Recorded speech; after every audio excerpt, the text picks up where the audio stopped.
Great. Welcome, Keith. We greatly appreciate your leadership. As Thanks always, so much for having me.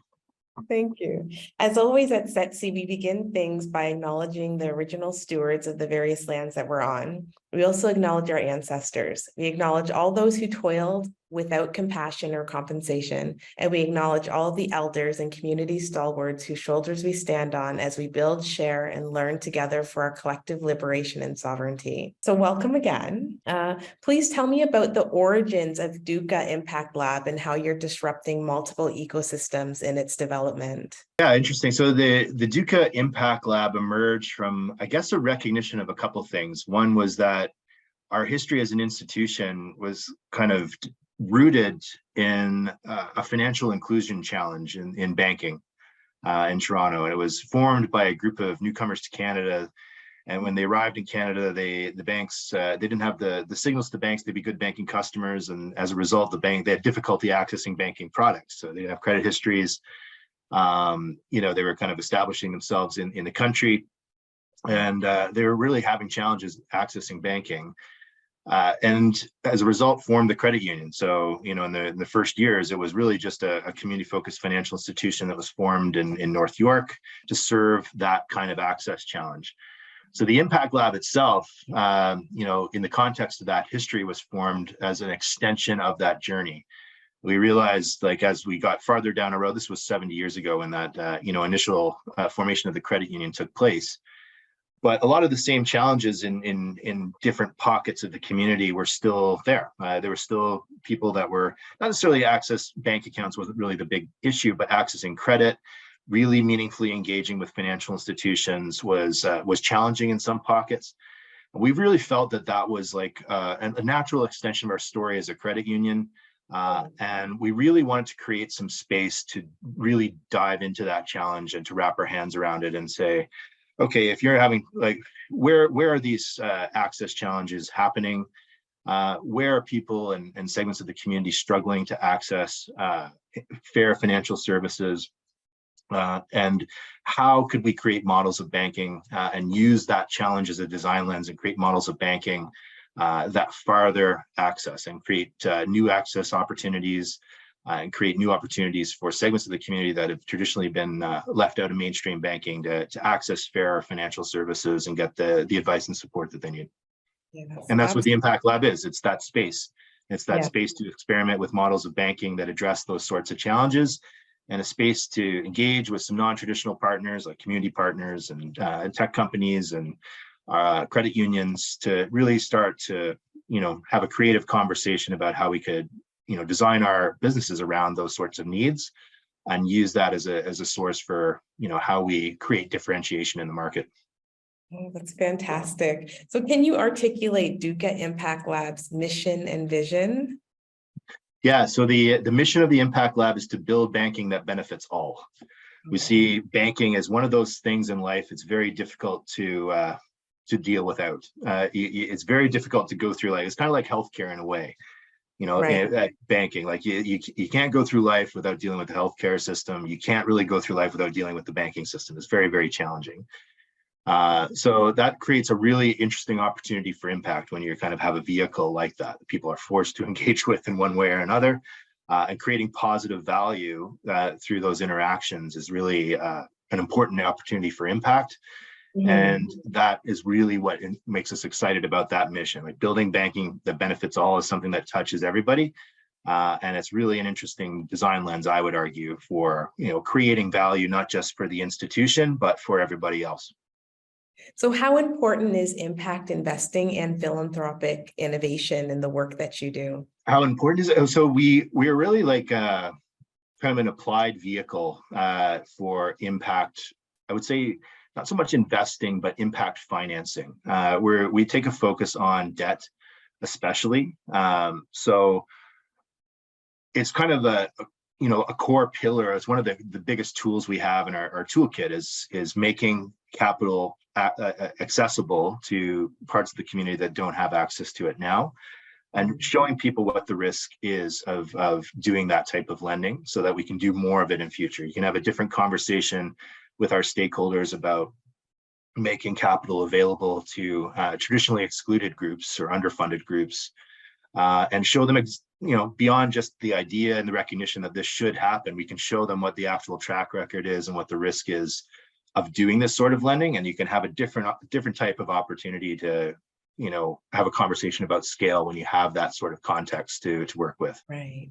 So what inspires you most about your current model at DUCA Impact Labs? I think right now, the thing I'm most excited about is some of the well-being measurement work we're seeing. We have one of the pilots we're running is called the escalator loan, and it's tied to the whole idea is that we're looking at people that are in trouble with predatory debt. So it's not a payday loans alternative necessarily. It's meant to function more as like a cash flow based consolidation loan for people that are in trouble with predatory lenders. So that could be payday loans, but it could also be certain types of personal loans and certain types of online lenders, and really just high cost credit that targets borrowers that don't have a lot of options. So what we're seeing in that pilot is there's a very viable lending portfolio emerging there that we're excited about scaling, and it's solving a lot of financial challenges. Like we can see the impact it's having on people's financial health. But through that pilot, we've also become aware and started to create a way of valuing the non-financial value that the product is creating. So how is it changing people's food security, housing security? How is it impacting their mental health? How is it impacting the experience that those borrowers are able to provide for their children in terms of educational opportunities, extracurriculars, those sorts of things? How is it impacting their ability to access non-government funded healthcare, so like dentistry and prescription drugs and those sorts of things? Like, we're seeing a real change occur on that side of the ledger, which has been really kind of inspiring and interesting, and kind of just re-energized the whole endeavor to realize, like, when you're talking about money, yes, you're talking about money and dollars and cents, but you're also talking about the types of things that people are able to do with their lives and the types of opportunities they have access to. And even though we're relatively small value loans, we're seeing some pretty material changes to the experience that these borrowers are able to have in the community, and the value from a non-financial standpoint of those opportunities is quite significant. And it's just a reminder about why what we're doing is important. Right. So yeah, the Black community experiences predatory lending at a disproportionate rate than many other communities in Canada. So what are your thoughts on equitable banking practices in the future of financial institutions in Canada? Yeah, it's interesting. We see it crop up in our work all over the place. And be honest, in that pilot I just described, right, it was unintentional. We didn't design it this way, but the primary demographic are persons of color and female persons of color. And I think that says a lot about where those individuals believe they can go for help, and where they're getting help. So they're coming to us as a contact point, and we're able to help them. But it's an overwhelmingly big proportion of the borrower base in that pilot. And we see it in research that we've done on fair banking perspectives in Canada.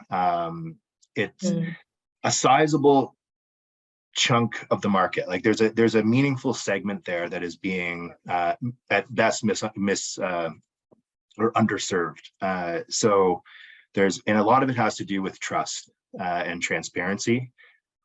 It's not necessarily credit worthiness, it's trust and transparency. Is where are you going to go that you think that will actually help you, and where it has designed services to suit the needs of your community. So it's a challenge, but I'd say the opportunity there is that it provides an impetus and a platform for institutions to really rethink the whole experience that you're able to provide with communities that are traditionally not plugging into mainstream financial services for whatever reason, and that requires a dialogue at the start, and a meaningful one, and and to set the conditions for that, I think trust is really essential. So it's not a quick process, but we're getting some insights on it through the pilots we're running. I think it's something that we want to continue to cultivate and probably try to pursue more consciously. I think we kind of stumbled into an opportunity to create value for underserved communities to some degree, like with that product. Like, we knew it would create value, but I don't think we saw it as something that was targeted at the Black community, for example. But that's kind of who took it up. So it's really interesting. I think it's a design lens that we're really interested in kind of building out and cultivating as we move forward, because there's such a need there, and we're proving that we can provide a valuable solution, at least in part, to that community, and that creates value for everybody. So there's something to build on there. So what challenges and barriers do you face in your work at DUCA Impact Labs, and how are you and your team working to overcome those? Yeah, that's an interesting question. So I think one of the challenges we face is just scale, and we're running experiments from scratch most of the time. So and we're dealing with at the start of these experiments, it's a small capital pool that we have to play with, and as we get more and more lending experience and the models refined and processes refined, we can kind of build a scalable platform. But getting enough, it sounds funny, but like getting enough bad outcomes to really establish a risk, like a proper risk rating, is probably one of the bigger challenges. So we're kind of thinking through ways of how to accelerate that process, that learning process, and kind of get to those places quicker. It requires a bit of an investment from other stakeholders, which we'll hopefully have some news on over the coming months. But the challenge is kind of building out that pool so we have a bigger scale to work with and get to those learnings a lot quicker. Absolutely. So what is your ultimate goal at DUCA Impact Lab, and what does success look like for you and your colleagues? Even out of this, the one program that you recently launched, what does success look like for you? I think the more that we can develop serious banking interventions that meet these sort of equity challenges, and the more we see them enter into practice in the institutions that are involved in the Impact Lab, and in credit union banking in particular, I think that's kind of a long-term metric for success. We're trying to open up some new product categories and some new ways of lending, and include a broader range of the credit market in Canada, and find ways to include people that really aren't served in a meaningful way now through mainstream banking. So in the long run, it's about changing the shape of that retail credit portfolio, and including some folks that aren't there now. In the short run, it's learning as much as possible and accelerating the pace at which we can learn in our pilots. Yes, moving fast, breaking things. Yeah. So do you have any closing thoughts or calls to action? I would say we're really interested in partnerships, particularly around our escalator loan pilot. We see that as something we're really focusing on. We're seeing it create a lot of value for our borrowers from a non-financial standpoint and a financial standpoint. And we're seeing it also as a viable credit portfolio. So the potential for something meaningful is there. We're looking for partners that will either, help us find individuals that can benefit from this sort of a model, like a lending model. So people that are in need of this sort of solution, but also people that want to learn from running this sort of program, and learning about, how this type of credit portfolio works, and really having a serious look at how this could be scaled and done at a much larger level. So those are two opportunities to get involved, but the whole spirit of the Impact Lab would be to collaborate with our, like-minded organizations and partners and friends, and really try to collectively solve these sorts of problems so that we can do so at a larger scale. Absolutely. Well, that brings us to the end of the interview. I really appreciate your time and your remarkable leadership, Keith. Thank you. We'll close the same way we began this interview, by acknowledging the original stewards of the various lands that we're on. And we also acknowledge our ancestors. We acknowledge all those who toiled without compassion or compensation. And we acknowledge all the elders and community stalwarts whose shoulders we stand on as we build, share, and learn together for our collective liberation and sovereignty. Thank you so much. You're welcome. Thank you, Sarah.